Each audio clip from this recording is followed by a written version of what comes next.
දවසක් පොඩි ළමයෙක් ඉස්කෝලේ ඇරිලා ගෙදර ආවේ ලියුමකුත් අරගෙන. ගුරුවරයා කිව්වලු මේක අම්මට විතරක් දෙන්න කියලා. ඉතින් අම්මා ඒ ලියුම අරන් කියවද්දී ඇගේ ඇස් වලට කඳුළු ඇවිල්ලා තියෙනවා. ඉතින් මේ ළමයා ඇහුවලු අම්මගෙන් මොකක්ද ඒකේ තියෙන්නේ කියලා. ඉතින් අම්මා හයියෙන් ලියුම කියවලු. ඔයාගේ පුතා මාරම දක්ෂයි. අපේ ඉස්කෝලේ එයාට උගන්වන්න තරම් දක්ෂ ගුරුවරු නෑ. ඒ නිසා කරුණා කරලා එයාට ගෙදර තියාගෙන උගන්වන්න කියලා.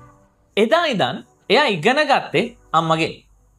ලොකු වෙලා එයා විද්‍යාඥයෙක් වුණා. හැබැයි එයා ලේසියෙන් දිනුවේ නැහැ.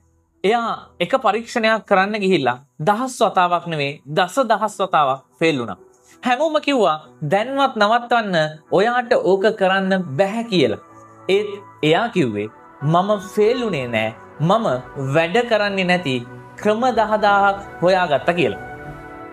අවසානයේ එයා දිනුවා එයා තමයි මුළු ලෝකයටම එළිය දුන්න විදුලි බුබුල හොයාගත්තේ. එයා තමයි තෝමස් අල්වා එඩිසන්.